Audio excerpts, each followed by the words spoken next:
Welcome to ABC campus. आज हम IS2 inventories के टॉपिक में पिफा की समर 2021 की अटेम्प्ट से पास्ट एग्जाम का एक क्वेश्चन डिस्कस एंड सॉल्व कर रहे हैं।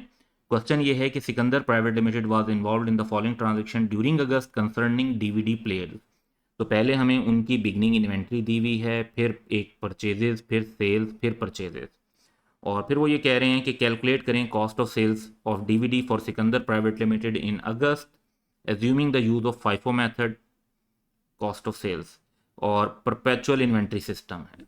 अच्छा, फाइफो में ये बात ध्यान में रखें कि फाइफो के अंदर चाहे परपेचुअल इन्वेंट्री सिस्टम हो, चाहे फाइफो के अंदर आपका पीरियोडिक इन्वेंट्री सिस्टम हो, फाइफो में दोनों सूरतों में जवाब सेम आता है। तो इससे फ़र्क नहीं पड़ता कि परपेचुअल इन्वेंट्री सिस्टम आप अप्लाई करें, फाइफो में वेटेड एवरेज में फ़र्क पड़ जाएगा। वेटेड एवरेज में पीरियोडिक में डिफरेंट आपको वैल्यूएशन मिलेगी और परपेचुअल में डिफरेंट मिलेगी। तो हम पहले स्टेप पे जो है वो इन्वेंट्री कैलकुलेट करेंगे क्लोजिंग। तो क्लोजिंग इन्वेंट्री फाइफो मेथड के हिसाब से कैलकुलेट करें तो पहले तो हमें यूनिट्स को अंडरस्टैंड करना है। तो आप ये देखें कि आपके पास पहले 10 यूनिट मौजूद थे, फिर 5 और ख़रीदे, फिर 5 और ख़रीदे, तो ये 20 हो गए, जिसमें से 12 आपने सेल कर दिए, तो आपके पास 8 यूनिट बाकी बच गए।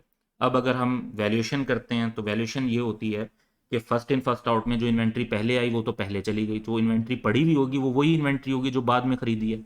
तो 5 यूनिट तो यही वाले पड़े होंगे 8 में से, तो 5 × 66 330 ये बन गया। और फिर जो एक्स्ट्रा 3 यूनिट हैं वो इन वाले 5 में से पड़े होंगे, इन वाले 5 में से 3 होंगे, तो 3 और 5 8 हो जाएंगे। तो ये 3 यूनिट 64 के हिसाब से 192, यानी टोटल हमारे पास इन्वेंट्री 522 की बन जाती है। अब हम कॉस्ट ऑफ सेल्स कैलकुलेट करते हैं। तो कॉस्ट ऑफ सेल्स कैसे कैलकुलेट की जा सकती है? एक तरीके का तो बड़ा सिंपल वाला है, वो अप्लाई करते हैं, फिर एक शॉर्टकट है वो भी देखेंगे। तो सबसे पहले आप ओपनिंग इन्वेंट्री ले लें कि 10 यूनिट्स हैं 60 के हिसाब से, तो 600 बन गए। फिर ये परचेजेस ऐड कर लें, 500 5 × 64, और इसमें ऐड कर दें 5 × 66, तो 650 ये बन गया। Cost of goods available for sale 1250 आ जाएगी। इसमें से आपने क्लोजिंग इन्वेंट्री जो हमने कैलकुलेट की है 522 की, ये लेस करें तो कॉस्ट ऑफ सेल्स आ जाएगी। अब कॉस्ट ऑफ सेल्स की जो रिक्वायरमेंट थी वो तो पूरी हो गई, लेकिन एक अल्टरनेटिव स्टाइल भी है इसको कैलकुलेट करने का। वो अल्टरनेटिव स्टाइल ये है कि आप ये सोचते हैं कि आपके जो 12 यूनिट सेल हुए हैं तो इन्हीं यूनिट्स की कॉस्ट निकालनी है।